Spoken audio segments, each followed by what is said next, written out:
Golden era of legends. सुहानी यादों का सुहाना सफर।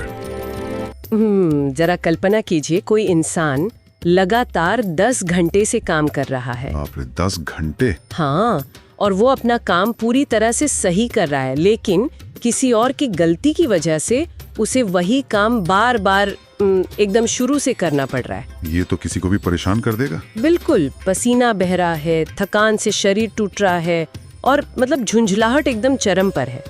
ऐसे में ज्यादातर लोगों का क्या रिस्पॉन्स होगा? मुझे लगता है कोई भी इंसान चिल्लाएगा, अपना सामान उठाएगा और वहाँ से चला जाएगा। सही कहा।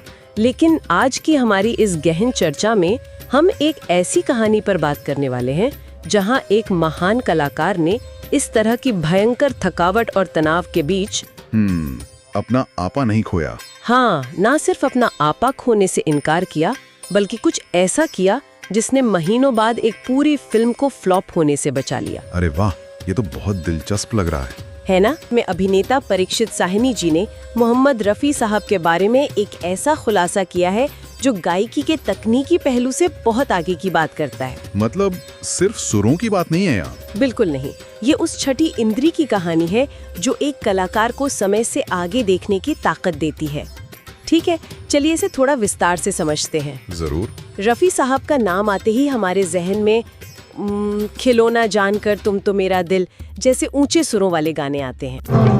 जान कर तुम तो मेरा दिल क्यों बुलाए उन्हें दिल क्यों। जहाँ आवाज एकदम दिल चीर देती है। एग्जैक्टली। जब उनकी आवाज ऊंचाइयों पर टूटती थी तो लगता था जैसे आत्मा कांप रही हो। लेकिन ये कहानी बताती है कि उस कांपती हुई आवाज के पीछे महज कोई वोकल जिम्नास्टिक्स नहीं थे। तो फिर क्या था? वो एक बेहद संवेदनशील इंसान थे जो कहानियों को, मतलब उनके गहरे अर्थ को डिकोड करना जानते थे। जो तेरे दिल में खोट नहीं तो अपने किए पे क्यों पछताना। कला को देखने का ये नजरिया अपने आप में बहुत गहरा है, क्योंकि दुनिया अक्सर कला और तकनीक को अलग अलग करके देखती है। सही बात है। लोग सोचते हैं कि तकनीक अच्छी है तो कला भी अच्छी होगी। हाँ, एक आम धारणा है कि महान गायक वो है जो संगीतकार की धुन और लेखक के शब्दों को बिना किसी गलती के माइक्रोफोन पर उतार दे, बस इतना ही। मशीन की तरह? बिल्कुल, लेकिन महानता का शिखर इससे कहीं ऊपर है। जब कोई कलाकार उस स्तर पर पहुंचता है जहां मोहम्मद रफी साहब थे, तो वो सिर्फ निर्देशों का पालन करने वाली मशीन नहीं रह जाता। मतलब उनका अपना व्यक्तित्व भी उसमें शामिल हो जाता है। बिल्कुल सही। उस इंसान का व्यक्तिगत स्वभाव, उसकी संवेदनाएं और उसका अपना जीवन दर्शन उस कला में इस कलर घुल मिल जाते हैं कि वो भविष्य को भांपने लगता है। क्या बात है। वो उस दर्द या खुशी को पहले ही महसूस कर लेता है जो शायद स्क्रिप्ट के पन्नों पर अभी तक पूरी तरह से उकेरी भी नहीं गई है। ये बात तो है। उस पैटर्न रिकग्निशन की कहानी है जो एक सच्चे कलाकार को महज एक परफॉर्मर से आगे बढ़ाकर एक सह निर्माता बना देती है। अल्लाह ही अल्लाह कर प्यारे भाई, अल्लाह ही अल्लाह। ओ ठंडी आहें न भर प्यार, न भर प्यार, न भर। हाँ, और इस कहानी की जड़ एक बहुत ही दिलचस्प इंटरव्यू में छिपी है। अच्छा, कौन सा इंटरव्यू? हाल ही में एक फिल्मी पत्रकार ने मशहूर अभिनेता परीक्षित साहनी जी से एक सीधा सा सवाल पूछा। उन्होंने पूछा कि उन पर फिल्माए गए रफी साहब के किस गाने को वो सबसे ज्यादा याद करते हैं। ये तो ऐसा सवाल है जिसका जवाब सब पहले से अंदाजा लगा सकते हैं। बिल्कुल। अगर देखा जाए तो ये सवाल किसी विश्व विजेता खिलाड़ी से उसके सबसे मशहूर मैच के बारे में पूछने जैसा है, जहां हर कोई पहले से जानता है कि जवाब क्या आने वाला है। हाँ, पत्रकार ने भी अपने दिमाग में एक जवाब तय कर रखा होगा। एग्जैक्टली। उन्हें पूरी उम्मीद थी कि जवाब होगा 1968 की फिल्म अनोखी रात का वो अमर गीत, मिले ना फूल तो कांटों से दोस्ती कर ली। हमने जिंदगी कर ली। हाँ, क्या बात है। वो गाना तो सच में एक मास्टरपीस है ना? रफी साहब ने परीक्षित साहनी के लिए अपने पूरे करियर में बमुश्किल 10 गाने ही गाए होंगे, और ये गाना तो भारतीय सिनेमा के इतिहास में मील का पत्थर है। ये उम्मीद करना बहुत स्वाभाविक था कि साहनी जी इसी गाने का नाम लेंगे। यहाँ जो बात सबसे ज्यादा हैरान करने वाली है वो ये है कि परीक्षित साहनी जी ने उस गाने का जिक्र ही नहीं किया। सच में? ये तो बहुत अजीब बात है। हाँ, उन्होंने उस स्थापित धारणा को दरकिनार करते हुए एक ऐसी घटना का वर्णन किया जिसने रफ़ी साहब के व्यक्तित्व का एक ऐसा पन्ना खोला जो दुनिया की नज़रों से छिपा हुआ था। तो फिर उन्होंने किस गाने का नाम लिया? उन्होंने साल 1970 में आई फिल्म पवित्र पापी का जिक्र किया। अच्छा, पवित्र पापी। हाँ, निर्देशक राजेंद्र भाटिया की ये फिल्म पंजाबी लेखक नानक सिंह के एक मशहूर उपन्यास पर आधारित थी। इसमें शायद बलराज साहनी जी भी थे। बिल्कुल सही। इसमें परीक्षित साहनी, उनके पिता महान अभिनेता बलराज साहनी और तनुजा जी मुख्य भूमिकाओं में थे। इस फिल्म के संगीतकार और गीतकार दोनों ही प्रेम धवन जी थे। ओके, तो उस फिल्म का कौन सा गाना था? इंटरव्यू में साहनी जी ने बताया कि इस फिल्म में एक खास सूफियाना अंदाज का गाना था, अल्लाह ही अल्लाह कर प्यारे भाई। अल्लाह ही अल्लाह कर प्यारे भाई, अल्लाह ही अल्लाह। ओ ठंडी आहें भर प्यारे ना, भर प्यारे ना। सूफियाना गाना। हाँ, और इस एक सूफियाना गाने की रिकॉर्डिंग के दिन जो घटित हुआ वो सिर्फ संगीत का नहीं बल्कि मानव मनोविज्ञान का एक अद्भुत केस स्टडी है। अब यहाँ कहानी वाकई बहुत दिलचस्प हो जाती है, क्योंकि देखिए, सूफियाना संगीत की जब भी बात होती है तो दिमाग में एक ठहराव आता है। हाँ, एक रूहानी शांति। बिल्कुल। उसे गाने के लिए मन का शांत होना और बाहरी दुनिया के शोर से कटना बहुत जरूरी है।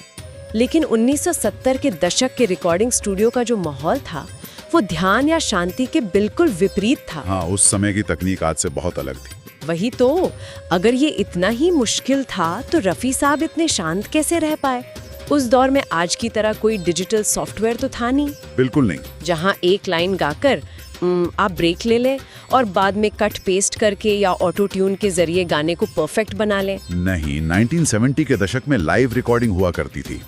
इसका तकनीकी मतलब ये है कि एक बहुत बड़े साउंड प्रूफ हॉल में पूरा का पूरा ऑर्केस्ट्रा मौजूद होता है। मतलब सारे म्यूजिशियन एक साथ? हाँ, कल्पना कीजिए कि 50 से 100 म्यूजिशियन अपने अपने साज, वायलिन, तबला, गिटार, सितार लेकर बैठे हैं और उसी हॉल में शीशे के एक केबिन के अंदर मुख्य गायक मौजूद हैं। बाप रे, ये तो बहुत मुश्किल लगता है। और सबसे बड़ी बात, गाने को पहले सेकंड से लेकर आखिरी सेकंड तक एक ही बार में बिना रुके रिकॉर्ड करना होता है। इसमें कोई मार्जिन ऑफ एरर नहीं है। यानी अगर गाना 4 मिनट लंबा है और 3 मिनट 55 सेकंड पर किसी एक पीछे बैठे वायलिन बजाने वाले से सुर जरा सा भी हिल गया तो वो पूरा का पूरा टेक बेकार हो जाएगा, पूरी तरह से बेकार। 100 लोगों की पिछले 4 मिनट की मेहनत शून्य हो जाती है। टेप को रिवाइंड किया जाएगा और सभी को फिर से शुरुआत से पूरा गाना रिकॉर्ड करना पड़ेगा। ओहो, ये तो बहुत फ्रस्ट्रेटिंग है। और अल्लाह ही अल्लाह कर प्यारे भाई की रिकॉर्डिंग के दौरान ठीक ऐसा ही हो रहा था। अच्छा, रफ़ी साहब से गलती हो रही थी? नहीं, रफ़ी साहब अपनी तरफ से बिल्कुल मुकम्मल गा रहे थे। उनके सुरों में कोई खोट नहीं था, लेकिन कभी कोई म्यूजिशियन एक छोटा सा नोट मिस कर देता तो कभी कोई टेक्नीशियन साउंड मिक्सिंग में गलती कर बैठता। समझ सकती हूँ। इतने सारे लोग हैं तो मानवीय गलतियां तो होंगी ही। हाँ, और इन मानवीय त्रुटियों की वजह से उस दिन स्टूडियो में एक ही गाने के अनगिनत टेक हो चुके थे। और एक ही गाने को, एक ही धुन को बार बार दोहराने की शारीरिक और मानसिक कीमत बहुत भारी होती है। बिल्कुल। और वो भी उस दौर के स्टूडियो में जहाँ आज जैसी एडवांस्ड एयर कंडीशनिंग भी नहीं होती थी। बड़े बड़े बल्ब की गर्मी, 100 लोगों की सांसें और एक बंद कमरा। वीडियो में साफ तौर पर बताया गया है कि इस बार बार की कवायद ने सभी को बुरी तरह से पस्त कर दिया था। जाहिर सी बात है। म्यूजिशियंस अपनी कुर्सियों पर निढाल हो चुके थे, टेक्नीशियंस हार मान चुके थे। खुद संगीतकार प्रेम धवन जी के चेहरे पर तनाव और झुंझलाहट साफ दिख रही थी। लेकिन इसी चरम तनाव के बीच रफ़ी साहब का व्यवहार किसी अचरज से कम नहीं था। वो कैसे? पूरी टीम खींच रही थी, लेकिन रफ़ी साहब के चेहरे पर कोई शिकन नहीं थी। हर फेल हुए टेक के बाद वो उसी मुस्कान के साथ दोबारा गाने के लिए तैयार हो जाते थे। सच में? इतनी शांति? हाँ, और ये सिर्फ शांत स्वभाव का परिचायक नहीं है। बायोलॉजिकल नजरिए से देखें तो लगातार घंटों तक हाई पिच पर गाने से वोकल कॉर्ड सूज जाते हैं, आवाज फटने लगती है। बिल्कुल, गले पर बहुत जोर पड़ता है। लेकिन उनका अपनी सांसों पर, अपनी भावनाओं पर इतना जबरदस्त नियंत्रण था कि बाहरी उथल पुथल उनके आंतरिक सूफियाना भाव को डिगा रही पाई। ये एक सच्चे प्रोफेशनल की निशानी है। बिल्कुल। उन्होंने 20वें टेक को भी उसी रूहानियत के साथ गाया जैसे वो पहला टेक गा रहे हों, और अंततः कई घंटों की इस दर्दनाक प्रक्रिया के बाद एक बेहतरीन टेक फाइनल हो गया। ये सुनकर ऐसा लगता है जैसे किसी ने बहुत बड़ा युद्ध जीत लिया हो। हाँ, वैसा ही माहौल था। परीक्षित साहनी जी उस समय फिल्म इंडस्ट्री में एक जूनियर कलाकार थे। उन्होंने जब देखा कि फाइनली गाना रिकॉर्ड हो गया है और स्टूडियो में मौजूद सब लोग अपना भारी भरकम सांस समेट रहे हैं, तो वो एक स्वाभाविक सम्मान के भाव से रफ़ी साहब के पास गए जाना भी चाहिए। और उन्होंने बहुत अदब से कहा कि सर, ये गाना बहुत मशक्कत के बाद रिकॉर्ड हुआ है, आप भी बहुत थक चुके होंगे, अब आप घर जाकर आराम कीजिए। किसी भी सामान्य इंसान के लिए ये सबसे तार्किक बात थी। दिन भर के उस भयानक मानसिक और शारीरिक तनाव के बाद कोई भी व्यक्ति बस उस स्टूडियो से बाहर निकलकर खुली हवा में सांस लेना चाहेगा। लेकिन इसके बाद रफ़ी साहब ने जो किया, उसने स्टूडियो में मौजूद हर इंसान को सन्न कर दिया। ऐसा क्या किया उन्होंने?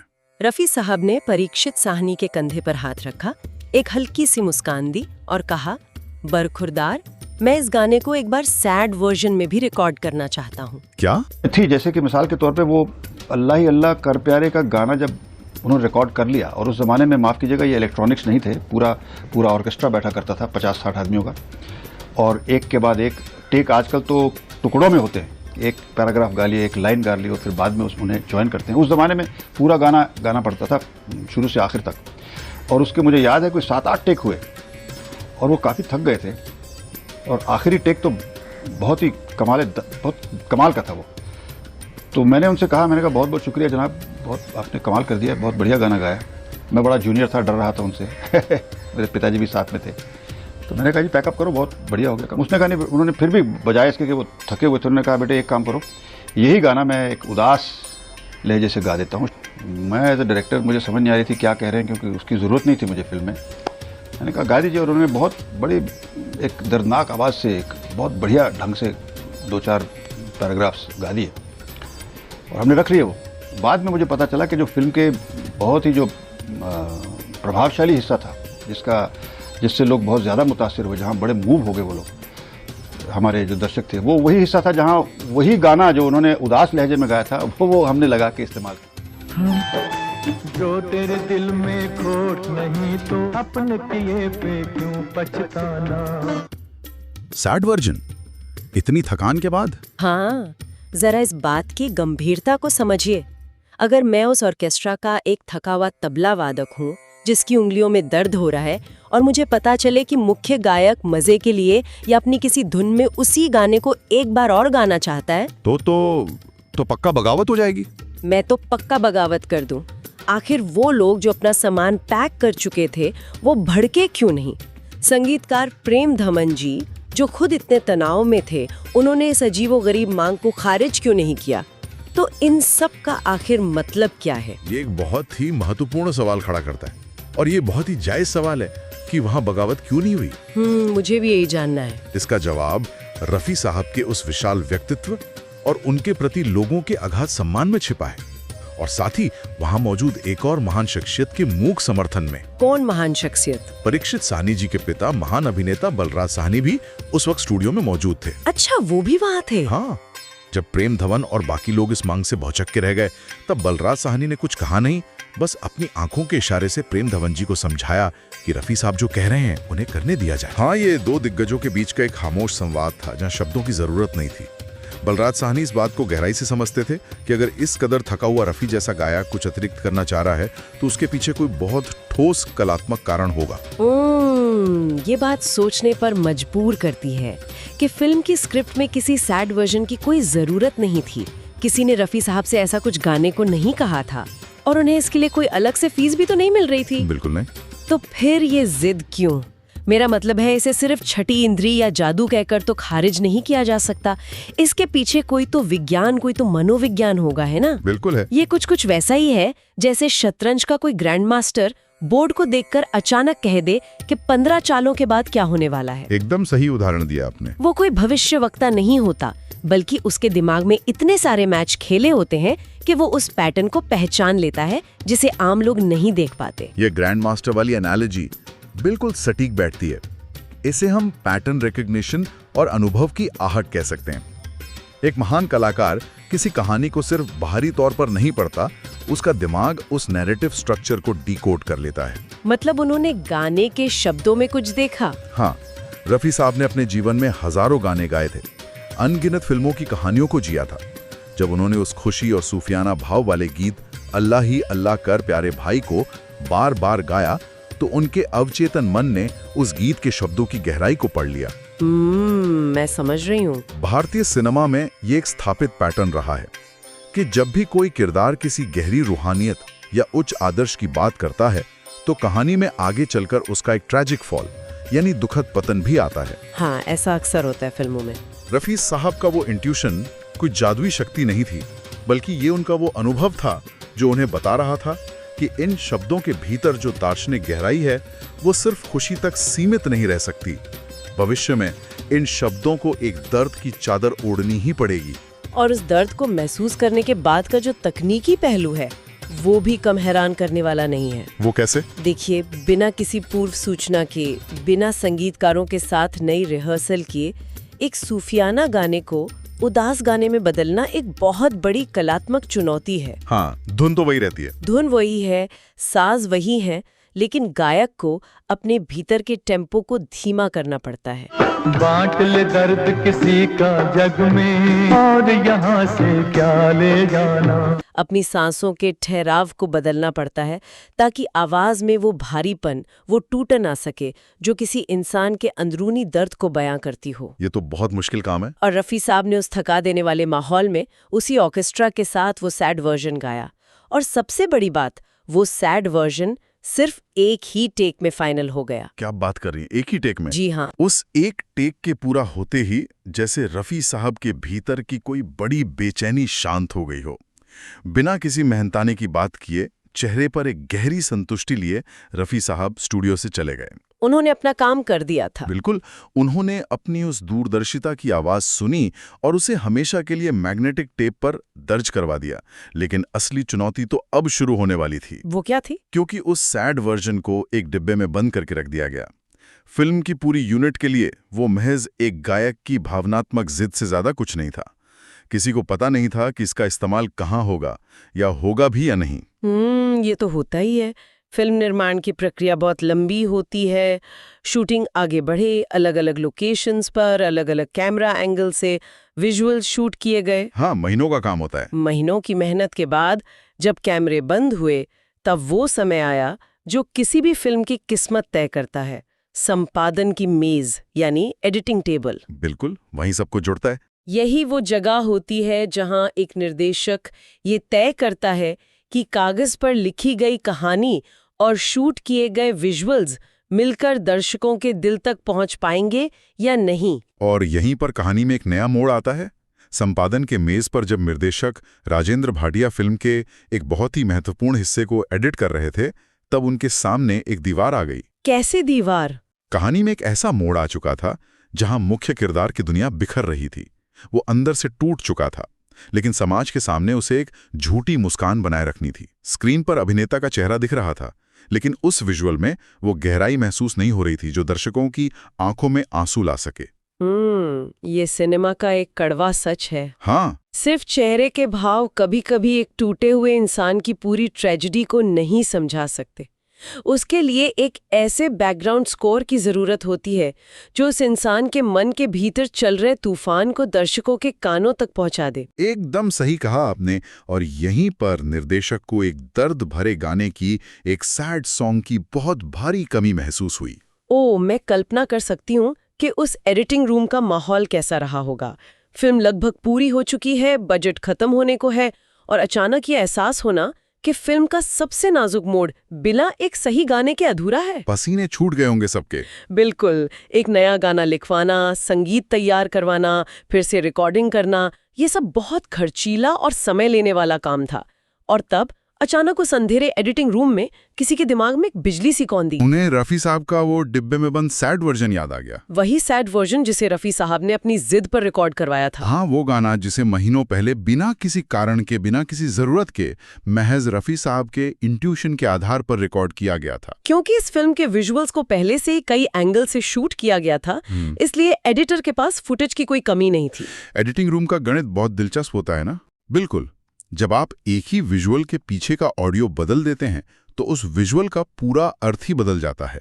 और जब उस सैड वर्जन को उन दृश्यों के बैकग्राउंड में लगाया गया तो जो नतीजा सामने आया उसने सभी को अवाक कर दिया। अगर हम इसे व्यापक संदर्भ से जोड़कर देखें तो ये एक चमत्कार से कम नहीं था। बिल्कुल चमत्कार था। रफ़ी साहब के वो दर्द में डूबे हुए शब्द, उनकी सांसों का वो भारीपन मुख्य किरदार की उस खामोश टूटन के साथ इस तरह सिंक हो गया जैसे वो गाना उसी एक फ्रेम के लिए, उसी एक पल के लिए ही लिखा और गाया गया था। क्या बात है। और मैं बता दूं कि साल 1970 में जब पवित्र पापी सिनेमाघरों में रिलीज हुई तो दर्शकों ने सैड वर्जन को अपने दिलों में बसा लिया। कहानी बताती है कि इस एक गाने ने, जो कभी स्क्रिप्ट का हिस्सा ही नहीं था, उस फिल्म को एक बड़ी कमर्शियल हिट बनाने में बहुत बड़ी भूमिका निभाई। ये घटना इस बात का बहुत बड़ा प्रमाण है कि मोहम्मद रफ़ी साहब सिर्फ एक प्लेबैक सिंगर नहीं थे, वो पर्दे के पीछे रहने वाले एक ऐसे सहलेखक थे जो भावनाओं की स्क्रिप्ट लिखते थे। भावनाओं की स्क्रिप्ट, ये बहुत ही सुंदर तरीका है इसे कहने का, है ना? जब वो गाते थे तो वो सिर्फ संगीतकार की धुन को आवाज नहीं देते थे, बल्कि उस किरदार की आत्मा को अपने भीतर उतार लेते थे। एक प्रोड्यूसर, डायरेक्टर और एक्टर से भी पहले फिल्म की नियति को समझ जाना कोई आम बात नहीं है। बिल्कुल नहीं। ये उस कला के शिखर पर होना है जहां आपकी चेतना आपके काम के साथ एक रूप हो जाती है। यही कारण है कि उनकी आवाज आज भी, इतने दशकों बाद भी, हर पीढ़ी को अपनी सी लगती है, क्योंकि उसमें सिर्फ सुर नहीं बल्कि मानवीय संवेदनाओं की एक गहरी समझ छिपी है। ये पूरी चर्चा हमें तकनीकी कुशलता और एक कलाकार की संवेदना के बीच के बहुत बड़े अंतर को समझाती है। सही कहा। कोई भी व्यक्ति सालों रियाज करके तकनीक सीखकर सुरों का पक्का हो सकता है, वो बिना गलती के गा सकता है, लेकिन वो जो एक एहसास है, किसी दूसरे इंसान के दर्द को बिना देखे महसूस कर लेने की जो क्षमता है, वो किसी भी ट्रेनिंग मैनुअल में नहीं सिखाई जा सकती। बिल्कुल नहीं सिखाई जा सकती। रफ़ी साहब का ये किस्सा सिखाता है कि जब कोई इंसान अपने काम से उस गहराई से जुड़ता है तो उसे वो चीज़ें भी दिखाई देने लगती हैं जो अभी तक अस्तित्व में ही नहीं आई हैं। वो अंतर्ज्ञान तय नियमों और फॉर्मूलों से बहुत परे की चीज़ है। और ये बात सिर्फ सिनेमा या कला तक सीमित नहीं रहती, ये हर उस क्षेत्र में लागू होती है जहां इंसान काम कर रहा है। ये घटना सोचने पर मजबूर करती है कि क्या हम अपने पेशेवर जीवन में डेटा, नियम और निर्देशों के शोर के बीच कभी अपने उस आंतरिक ज्ञान पर भरोसा करते हैं? बहुत कम लोग करते हैं। हाँ, क्या हम उस आवाज को सुनते हैं जो हमें बताती है कि जो सामने दिख रहा है उसके पीछे भी एक तस्वीर है? रफ़ी साहब ने अपने उस ज्ञान पर भरोसा किया और उन्होंने एक ऐसा मास्टरपीस रच दिया जिसने एक फिल्म की जान बचा ली। बिल्कुल। और जैसे जैसे हम आज के इस गहन चर्चा के समापन की ओर बढ़ रहे हैं, मैं एक विचार छोड़ना चाहती हूँ। शुरुआत में हमने बात की थी कि रफ़ी साहब की आवाज जब ऊंचाइयों पर टूटती थी तो लगता था जैसे आत्मा कांप रही हो। जी। आज हमने जाना कि वो कांपती हुई आत्मा दरअसल भविष्य की आहट को सुन रही होती थी। जरा कल्पना कीजिए, अगर एक गायक अपनी महज कुछ घंटों की रिकॉर्डिंग के दौरान किसी फिल्म के इमोशनल आर्क को, उसकी भावनात्मक जरूरत को उसके खुद के निर्देशक से भी बेहतर समझ सकता है, तो और भी बहुत कुछ हो सकता है। हाँ, तो सिनेमा के 100 सालों के इतिहास में ऐसे और कितने महान दृश्य, कितने ऐसे अमर गीत या जादुई क्षण होंगे जो किसी लेखक के टाइपराइटर या निर्देशक के विजन से नहीं निकले होंगे, बल्कि उन गायकों, उन संगीतकारों या उन खामोश कलाकारों की दूरदर्शिता से रचे गए होंगे जिनके बारे में दुनिया ने कभी जाना ही नहीं। ये तो बहुत ही गहरा सवाल है ना? उस पर्दे के पीछे ऐसे कितने डिब्बे में बंद सैड वर्जन्स होंगे जिन्होंने बाद में आकर किसी न किसी कहानी को हमेशा के लिए अमर कर दिया होगा। इस सवाल के साथ हम आज के इस विषय को यहीं विराम देते हैं। हमारे साथ इस सफर पर चलने के लिए बहुत बहुत शुक्रिया। अगर ये वीडियो पसंद आई हो तो इसे लाइक करें और हमारे चैनल को सब्सक्राइब करें।